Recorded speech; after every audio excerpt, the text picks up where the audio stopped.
So today, we're going to tackle the incredible story of the National Football League.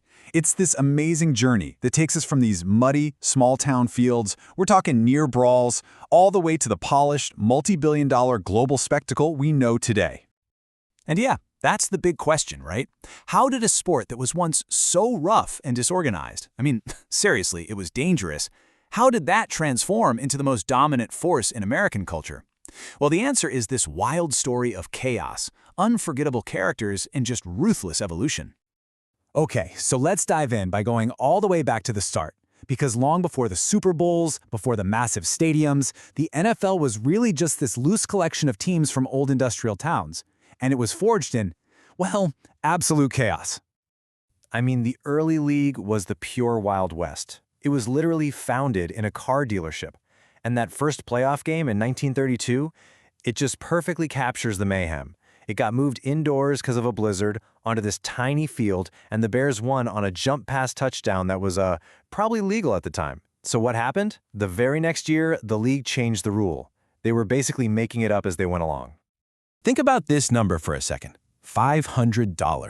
In 1925, that's what it cost a bookie named Tin Mara, a guy who'd never even seen a football game, to buy the New York Giants. The league was just that desperate for a team in a big city. It's an almost unimaginable figure now, and it just perfectly captures how small time the whole operation was. And this whole transformation is perfectly summed up by the Chicago Bears. See, they didn't start as the Bears. Nope, they were the Decatur Staleys, a team owned by a starch company.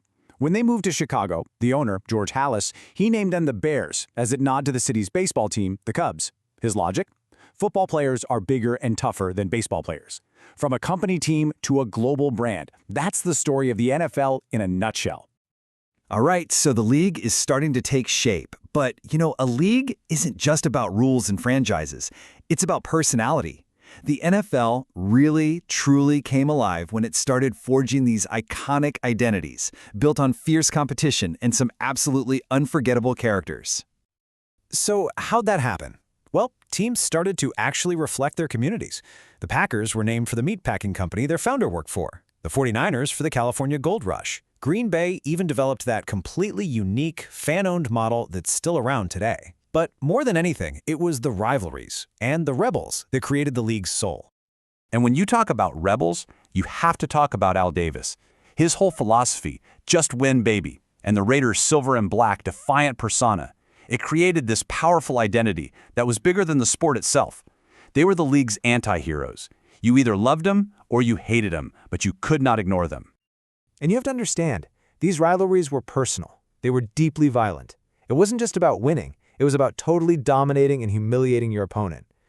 Buddy Ryan, the Eagles coach, he literally told reporters his team would hit Washington so hard they'd have to be carted off in body bags. That level of pure animosity is what built the intense fan passion that still fuels the league. You want another perfect example of how the rules were born from total chaos on the field? Let's talk about the Holy Roller. A Raiders quarterback fumbles and the ball gets kicked and batted forward into the end zone for a game-winning score. It was so absurd, so against the spirit of the game that the league had to create a new rule in the offseason just to ban it. There they were again, the Raiders, forcing the league to evolve. So all this chaotic energy eventually needed a bigger stage. And after the merger with the rival American Football League, the NFL was about to step into a completely new era. The era of spectacle built around one single massive event.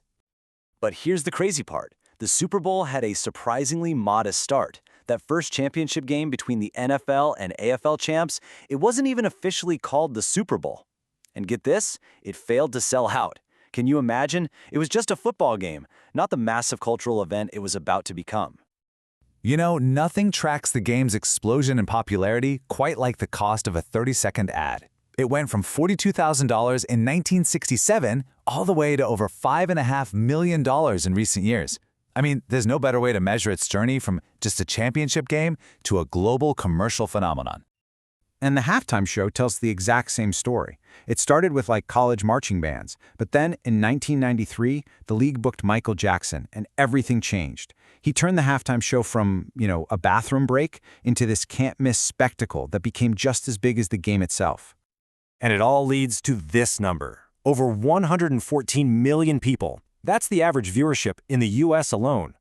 The Super Bowl became way more than a game. It became America's biggest unofficial holiday. So, this brings us to the final chapter, the modern NFL. The game today is this highly strategic, incredibly complex, and super polished global business, a whole world away from the muddy fields of the 1920s. Yeah, the modern game is all about precision. You have rules like the Mel Blount rule from '78, which limited how much contact defenders could have with receivers, and that just blew the passing game wide open. The adoption of instant replay showed this drive for, near-perfect officiating. And of course, there's been a huge and very necessary push for player safety, which has fundamentally changed how the game is played and coached. And if you want a symbol for the complexity of the modern rulebook, look no further than the tuck rule. This single, kind of obscure rule decided a snowy playoff game, arguably launched the entire New England Patriots dynasty, and made an entire fan base furious.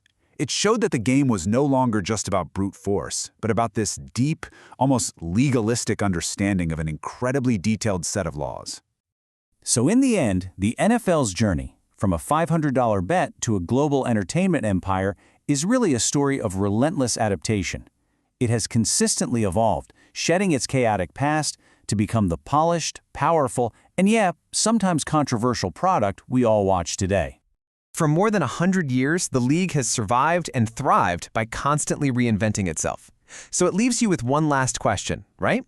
As the game continues to face challenges with player safety, global expansion, and just a changing media world, what will the next 100 years of football even look like?